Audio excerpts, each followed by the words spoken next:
right? Because they're too stupid to know what to do with their own money. All right. So it says naturally, those controlling the wealth and power put their cultural values and biological characteristics at the top of the racial order, and blacks at the bottom, beneath Caucasians and Mongols, Asians. All the major European religious denominations at the time used the Bible to teach racial ranking with implicit black inferiority. During the civil rights movements of the 1950s and 60s, the concept of biological races was intentionally expanded to include cultural, religious, ethnic, and all Spanish speaking language groups which were competing with black people for rights, space, and privileges. The concept of race was then diluted to an attitudinal level, and the term racism was used interchangeably with such terms as bias, prejudice, bigotry, and discrimination. Now the term racism has become so amorphous that it has little meaning and is applied to all so called minorities. If Black Americans are to resolve and reverse the legacies of slavery, they must view and treat racism based upon its original meaning and intent. So basically, Dr. Anderson is saying here in Powernomics on page 5 that that basically you had race and the term race and racism and all that sort of diluted. It's become diluted to pretty much mean anybody who's not a white man, right? So the next chapter, or next section is called Racism, a Race Without a Finish Line. So again, Powernomics, page 5. We just started the book. We're on chapter 1, and you can get a copy of the book at powernomics.com. So I hope that you'll go get copies of the book, maybe for the holidays, give them away to your relatives as gifts. When my wife and I got married, we gave away copies of Powernomics at our wedding. So remember, each one teach one, I think, is an important concept for the community. So as you're learning from me, I hope that you'll give something back by giving that knowledge to other people. Everybody in here is being qualified and trained to become a teacher. That's what you're becoming by learning these things that 99% of our kids don't learn in school. Okay. So give me a yes in the chat if you agree that you're going to go and teach these concepts to others as you learn them. Please, please say that you're going to do that, because we have to do this, right? We have to be the ones who take over our educational process, because y'all know white folks ain't going to teach you this stuff, nor should they. If I was a white man, I would have zero interest in teaching black people the things they need to know in order to be free. It is not my job as a white man to free a black man, because he's a man just like me. It's his job to take care of his family. It's my job to take care of mine. Okay. So I need you to take care of your people by making sure that you feed them with knowledge. Got it? Okay. Thank you for your confirmation. Let's keep reading. Racism is a wealth and power based competitive relationship between blacks and non-blacks. The sole purpose of racism is to support and ensure that the white majority and its ethnic subgroups continue to dominate and use blacks as a means to control wealth and power. So he says racism is wealth and power based. It's competition. And it's between black people and people who are not black. So they pretty much have everybody on that side against you, right? And the goal is to do what they did to Africa, right? And remember, you guys mentioned, some of y'all mentioned in the chat, where they had that conference in Europe, where all the European nations got together, put Africa on the map, and they said, how are we going to chop this sucker up and share the plunder, right? So ultimately, for you have a stiff kind of competition. This is going to be tough, right? This is a tough battle. So at the very least, you have to be able to close ranks and develop and establish sovereignty to ensure that at the very least, you are the primary beneficiary of all the wealth that you create through your labor, through your creativity, through your athletes. All that has to stay with you. So he also says that racism, so there's two terms right here, right? So race, wealth and power based competitive relationship between blacks and non-blacks. You have to remember that. That's going to be a theme throughout the book. Racism is a process. It's an ism, right? Designed to ensure that white people are able to control black people, that non-black people are able to control, or he says the white majority and ethnic subgroups continue to dominate and use blacks as a means to produce wealth and power. Okay, that it's very important that you start thinking about racism that way, so that we can get away from talking about racism as if it's just something that hurts your feelings. Let's get past that. They're not going to pay you your reparations based on how you feel. They pay you reparations based on what they owe and what you demand. If you don't demand it and you can't explain to them why they owe it, then to hell with your feelings. They're going to say, well, we need you to just feel a different way. Okay, so let's keep going. Centuries of black enslavement and Jim Crow semi-slavery resulted in the majority society becoming 99-foot giants and blacks becoming 1-foot midgets. This massive inequality in wealth and resources made blacks non-competitive and totally dependent upon whites for the necessities of life. You can't survive without white people. They stop supporting you, you die. You don't have hospitals. You can't grow your own food. You die. You can't even educate yourself in the eyes of many. I believe you can, but there are a lot of people who don't believe we can. So he says, in America, it is whites who use wealth and power to marginalize. Wait, so let me back up. True racism exists only when one group holds a disproportionate share of wealth and power over another group, then uses those resources to marginalize, exploit, exclude, and subordinate the weaker group. In America, it is whites who use wealth and power to marginalize, exploit, and subordinate blacks. Whites can deny blacks employment, educational opportunities, business resources, a place to live, or the right to vote. Did he mention food? The ability to eat. The ability to eat. That should have been included too, right? Therefore, according to this definition, black people cannot be racist, collectively speaking, right? No group of blacks has the power or exclusive control of resources to the degree that they can educationally, politically, economically, and socially exploit and marginalize the white race. Blacks can only react to racism and try to alter the conditions that racism creates. Despite the realities, there are numerous conservative blacks who act as apologists for white racism and confuse the issue. A conservative black radio talk show host in Los Angeles, for example, charges that blacks are as racist as whites. His desire for white approval, as well as his ignorance of history, impedes him from understanding that white racism and black prejudice are not the same thing. Blacks have a reason for their feelings about whites based on how they have been treated by whites. The white race, on the other hand, has never been marginalized by the black race. Racism reinforces the legacies of slavery and Jim Crow semi-slavery.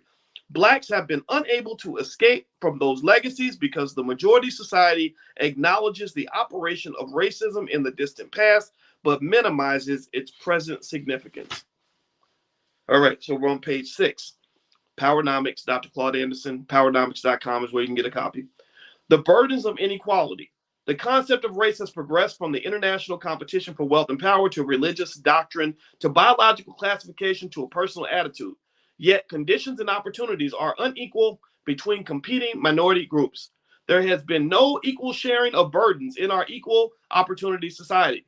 Members of ethnic, class, gender, disabled, religious, Spanish language, and sexual orientation groups have not been treated in a manner equal to blacks.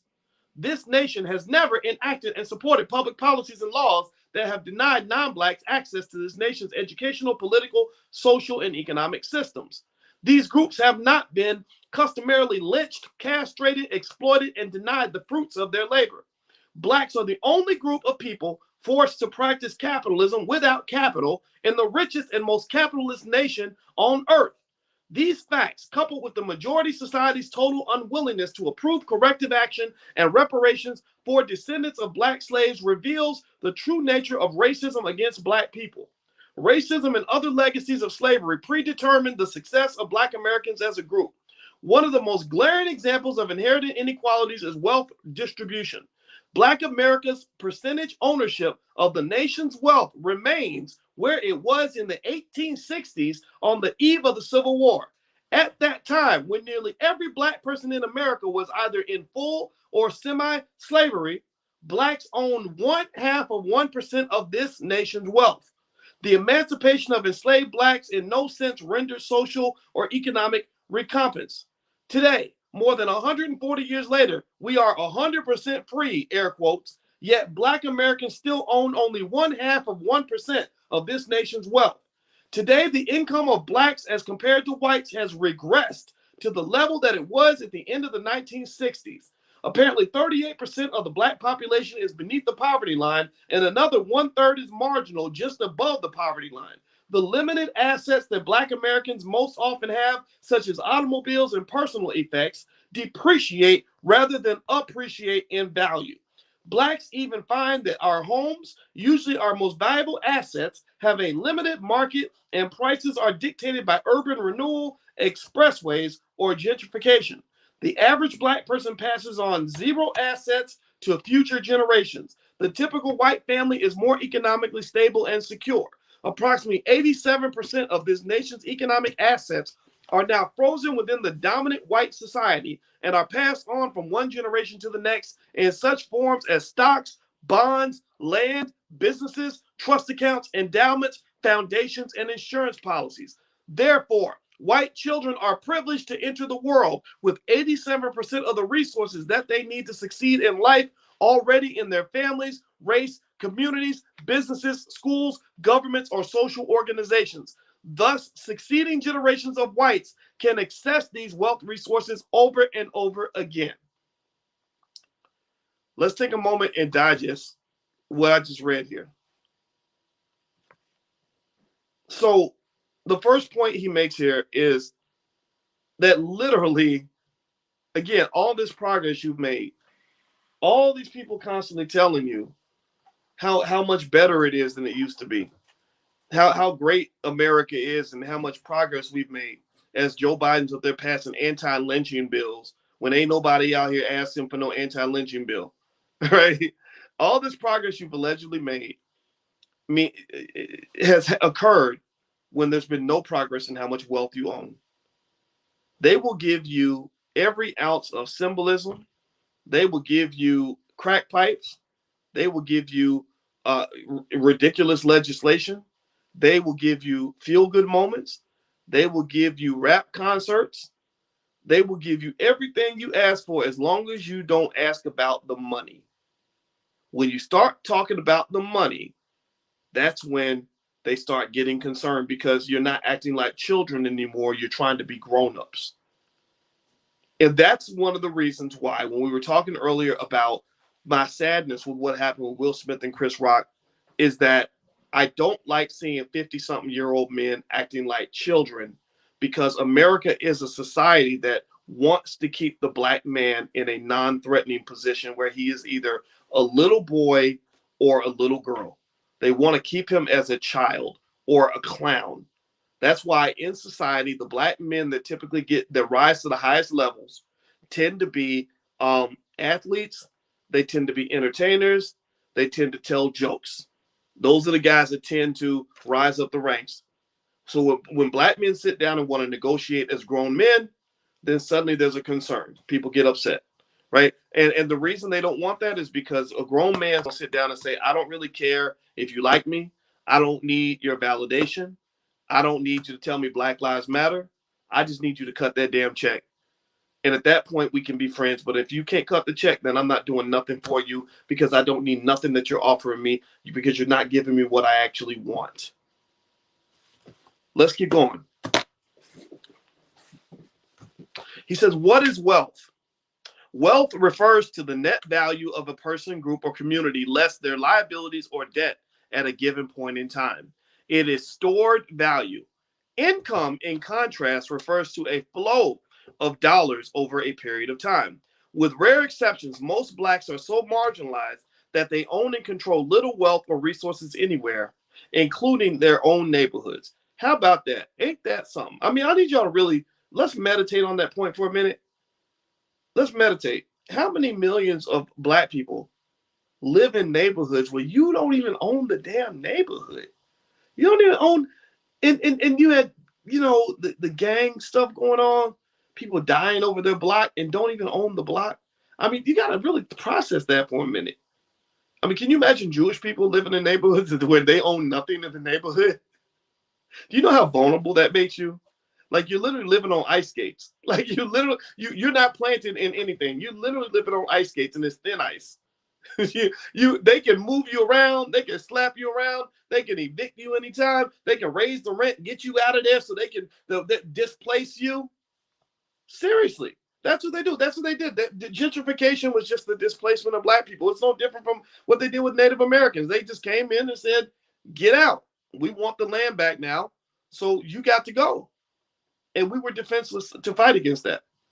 So in the tradition of us as a collective coming up with solutions, you got to educate your children on those things. You must build assets for your kids. You must build assets for your children. If you let me see, I'm trying to remember. Go to blackmoneyminute.com. You guys know I do my Black Money Minutes. You go to blackmoneyminute.com. There's a copy of a short little ebook I wrote called the $5 a day investment plan. That is a simple plan that if you follow this basic plan that anybody can follow and you stick with the plan, your children will not be pushed around so easily. It's like football. If you have some weight on your bones and a guy hits you, he can't push you around as easy because you got some weight on you. But if you're light and you're not heavy and you're trying to be an offensive lineman, they're going to run right over you. Well, your kids need to have some weight on them. Weight is the things that dig you into the ground, that gives you roots. Weight means I got wealth. I own this house. I own some assets. So you can't push me out of my neighborhood because I own this part of the block. You can't push me around politically and socially because I own stocks and bonds and businesses and I got secondary streams of income. So I'm not scared of you, right? So the question is, are they going to be heavyweights or are they going to be lightweights? It is up to you to decide what kind of person they're going to be. So to me, a heavyweight would be a heavyweight in terms of asset ownership. You've been investing for that child since they're a baby. So your daughter is not going to go date some asshole just because he helps her come up with $500 to pay the rent. She's not going to do that because she's got economic weight. Your son's not going to be out here scared to death and cooning it up so that he can keep a stupid job that he hates because he's going to have weight. He's got assets. He's got things backing him up. Also, what's another type of weight? Well, I think intellectual weight, meaning skill set, necessary skills that a Black person needs to survive and succeed in this country. If I have intellectual weight, that means that I am able to figure out how to survive even if you blackball me from the job. I don't care because guess what? I have intellectual weight. I got a whole PhD. I ain't scared of none of y'all. Right? I can go and find a way to make a way. So your children have to have intellectual weight. That means that before you teach them how to twerk, you teach them how to read. Before you teach them how to dribble a basketball, you teach them how to start a business. Before they start learning how to play sports and tell jokes and bust raps, you're teaching them how to sit down and write articles if they have to do that. You're teaching them how to manipulate and move their assets around. You're teaching them Black history. You're giving them that intellectual weight. It's hard to stop a rich, smart Black man. Right? Then the third piece of weight that you give them is you got to give them some damn courage. Too many of these Black men ain't got no testicles attached to their body. Too many of these so-called prominent Black women are so busy trying to get validation from other people that they're completely spineless. Completely spineless. They get these. When I was at University of Kentucky, I remember we used to laugh every time they would hire somebody who was the new director of diversity. And they would say, oh, this is a new person who's going to advocate for the Black people. And we would just laugh because we knew that whoever they picked to be the head of diversity, y'all know what I'm talking about. Tell me if you know what I'm talking about. Whoever they picked as the head of diversity was not going to be out here really fighting for Black people. That person's going to be carrying water for white people, trying to get us to go along with whatever BS they were trying to drop onto us. That's what their job was. Right? So you got too many people that have no weight, right? Too many lightweights in the community. They're economically weak because nobody prepared a foundation for them. They're intellectually weak because nobody trained them with the vital skills. They didn't get a proper education. Some of them got master's degrees, MBAs, PhDs, but they didn't get a proper education because nobody taught them the skills that they needed to survive. If you went to Harvard and you still can't get a job because nobody taught you how to start a business, then your Harvard degree ain't worth a nickel in my mind. I'm sorry. I know you might have went and studied English literature or ancient Roman history, but right now they're pushing you around because they know that you need that job. And then also we have lightweights because we don't know who the hell we are. We don't learn our history. White people are never going to teach Black people Black history. They shouldn't be teaching you your history. Do they let you teach their history to them? Is a Jewish guy going to really let me tell him what it means to be Jewish? That would be absurd. That would be absurd. So never accept something from them that they would not accept from you. That's equality. That's equality. Equality means if you ask for me to do something, that you should be willing to do for me what I do for you. Or equality means that if I'm gonna let you have something, take something from me, then I should be able to take the same thing from you. So equality means like, okay, you're asking me to vote for you just because. Well, that means you should be supporting me just because. But it's stupid. It's like they expect loyalty from you, but they don't give you loyalty back. That ain't equality. Let me keep going.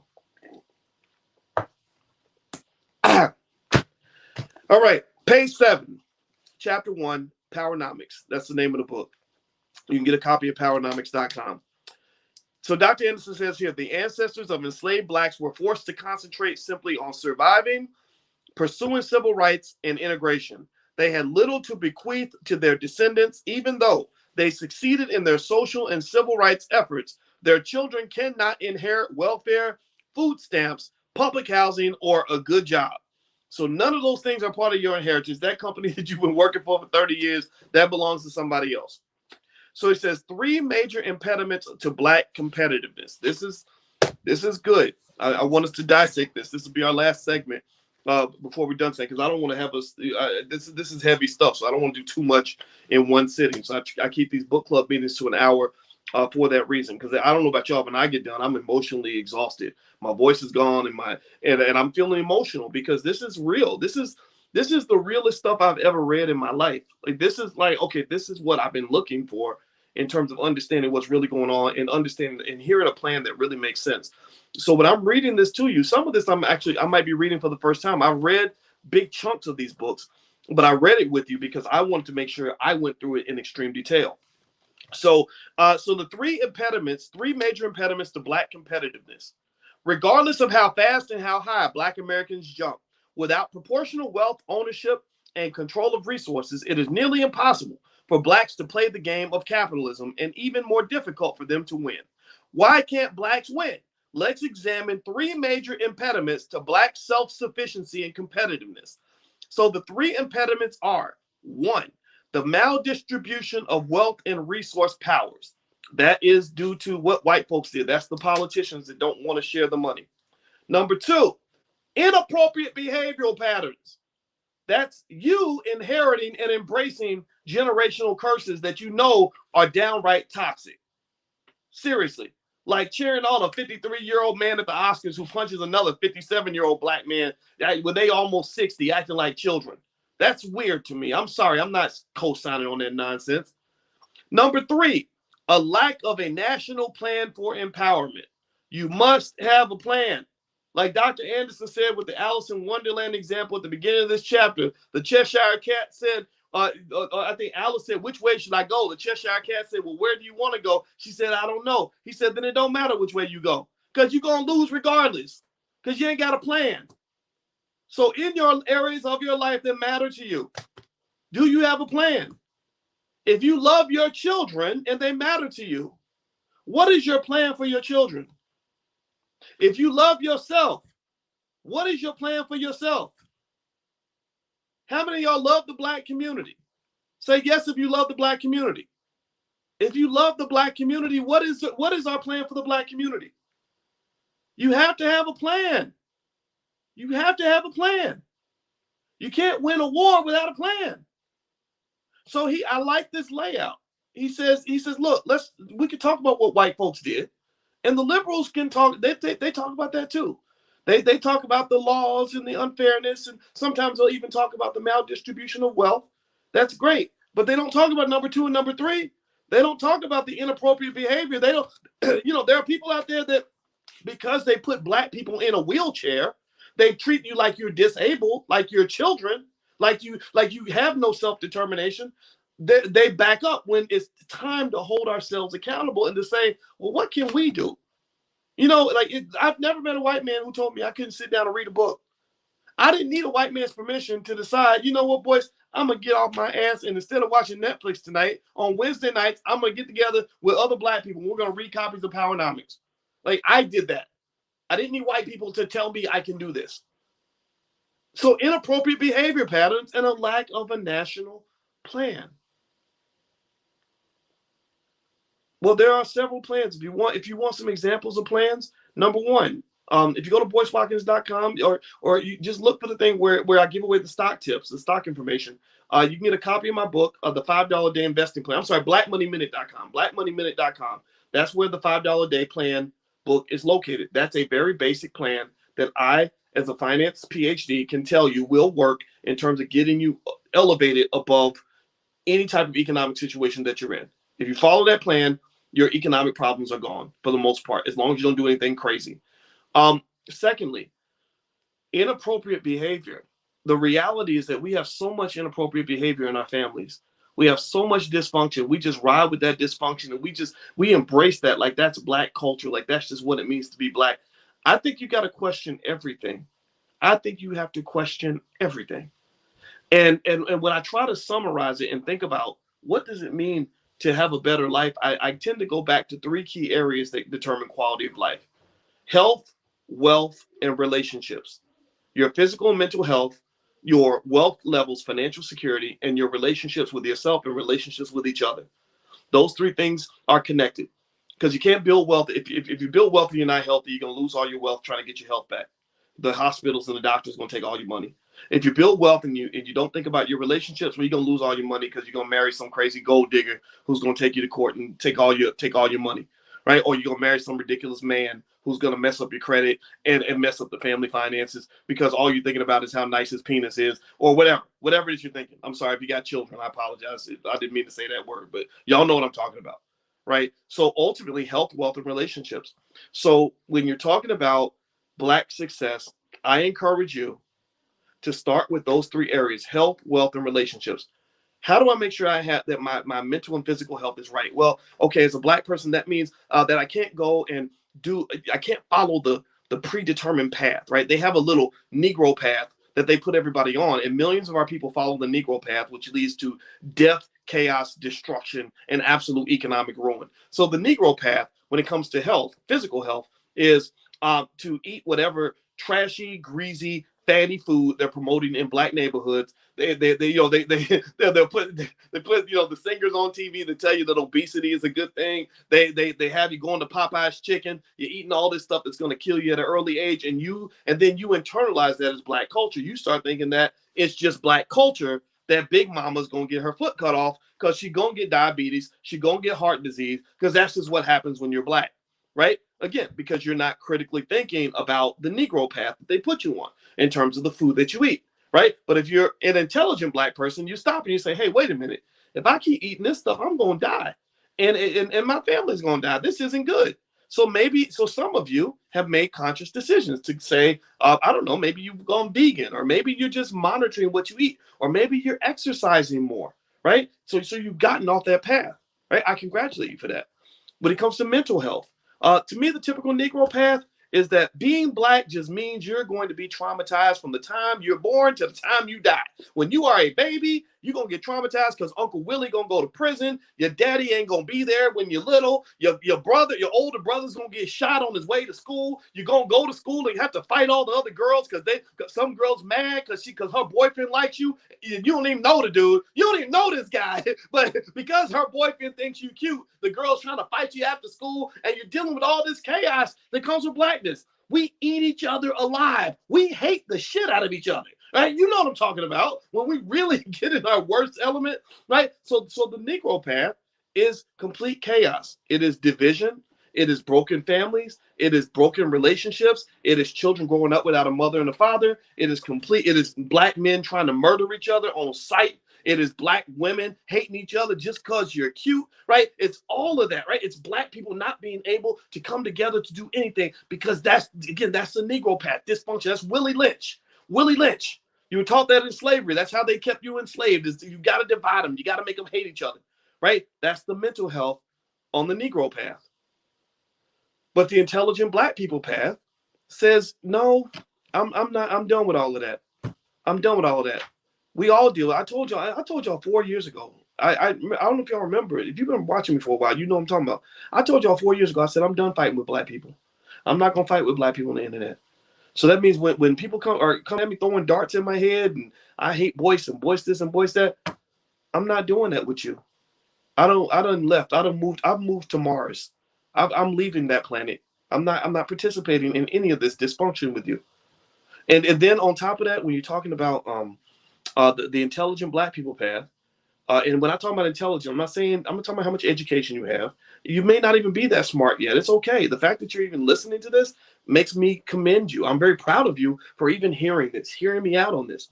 But to me, an intelligent black person says, you know what? I think I want to get therapy because I am high on the trauma scale. There's something my wife taught me about called the ACEs test.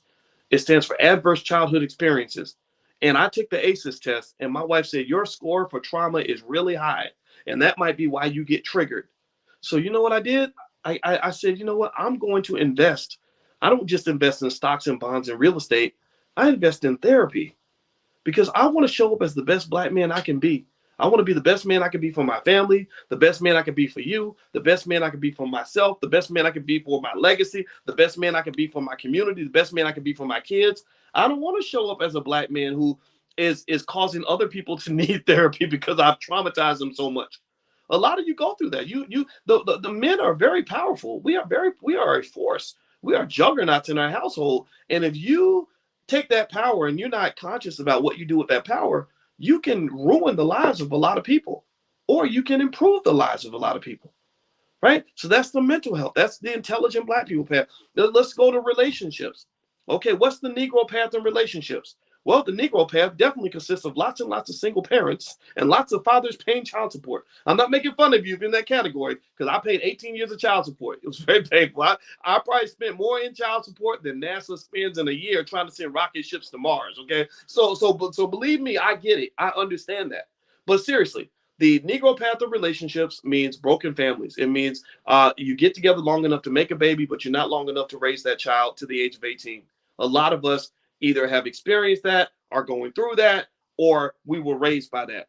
We think that is being black. Again, we internalize that and we believe, oh, this must be black culture. Oh, you had two parents. Well, you ain't black, right? I asked one of the young ladies I mentor, I said, how many of your friends have a mother and a father in the house? And she said, none of them. She has 20 friends. She said, none of them. She's like, no, her mama, that's her mama's boyfriend. Right? Literally, that none of them have their father in the house. And so you talk again.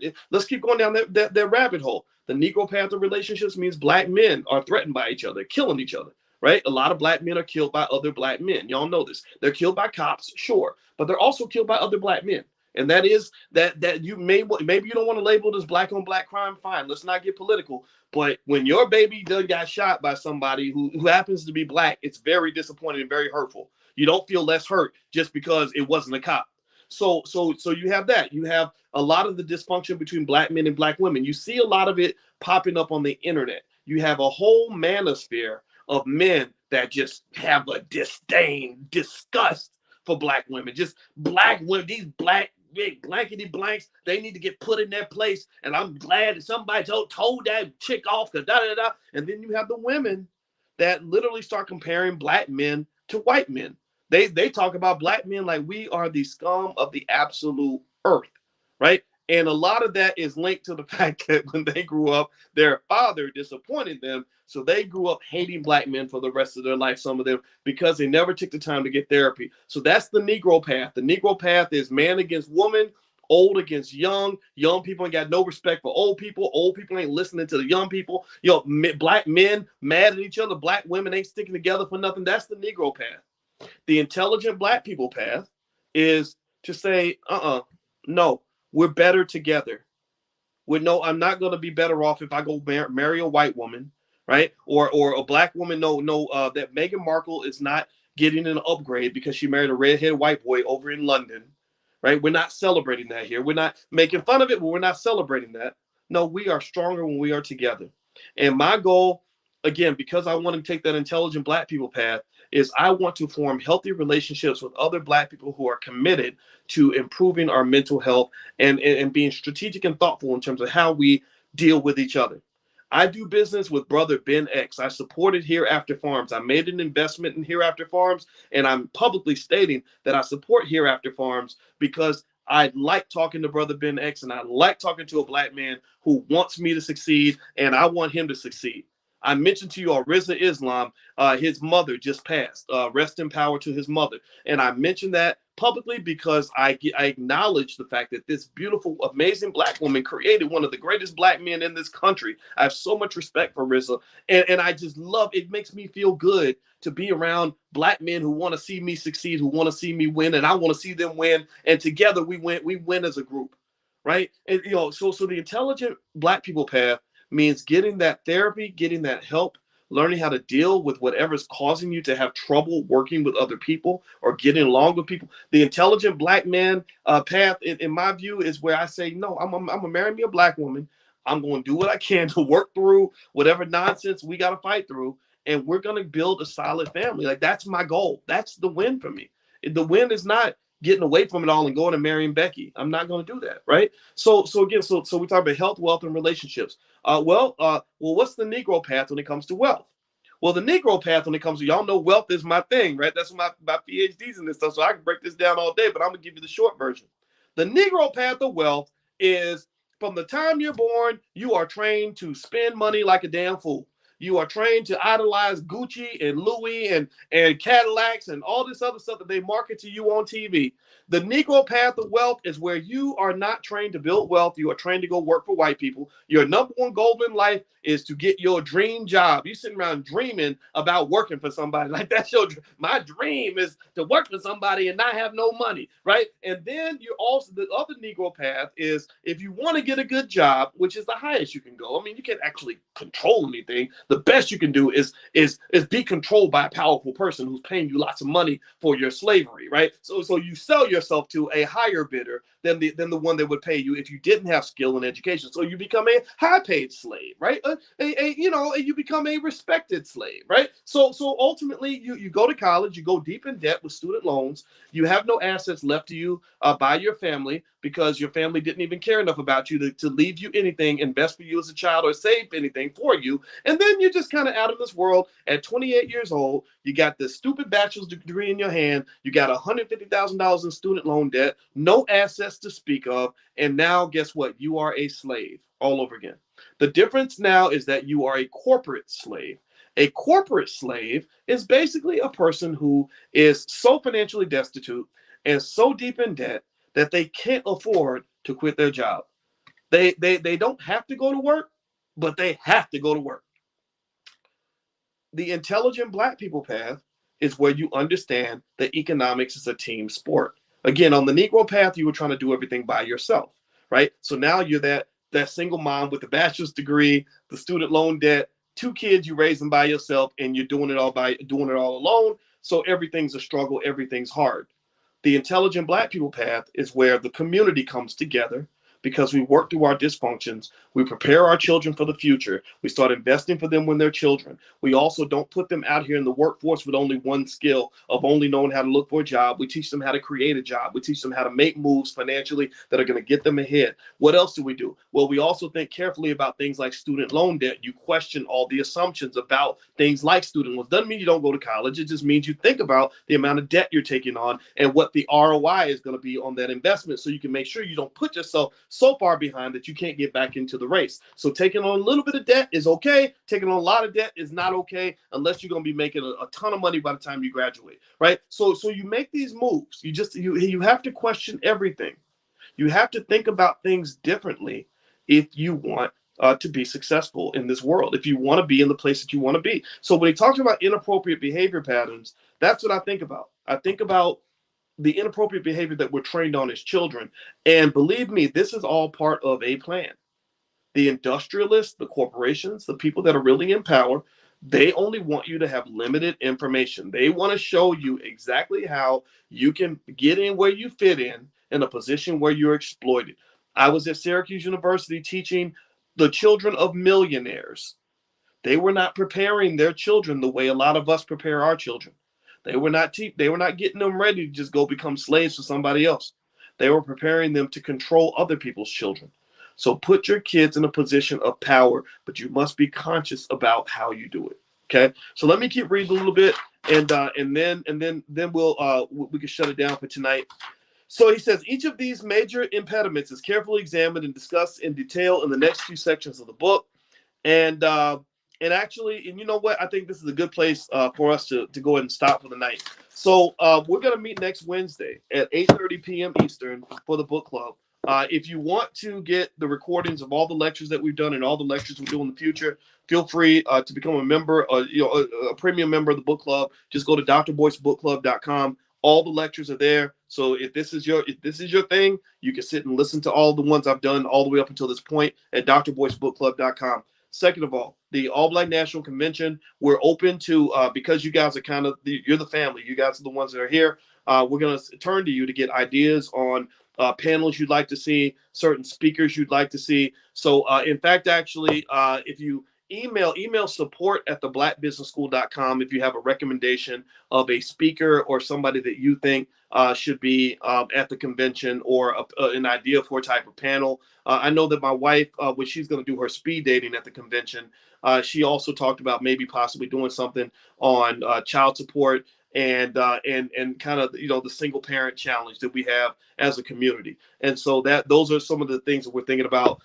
doing for the convention this year. So we'd love to get your input on how we can really make this a wonderful and exceptional experience for you. Okay, so if you want to get your tickets to the convention, just go to boycewatkins.com. The link should be right there. And that's pretty much it, guys. So I enjoyed talking to you. I hope that you gained something tonight. I hope this was beneficial for you. And don't forget Dr. Claud Anderson's book. You can get a copy at Powernomics.com. We're going to pick it up next Wednesday at 8:30 p.m. Eastern. We love you guys, or I love you. We love you. My wife does too. And I'll see you guys soon. Take care now. Bye-bye.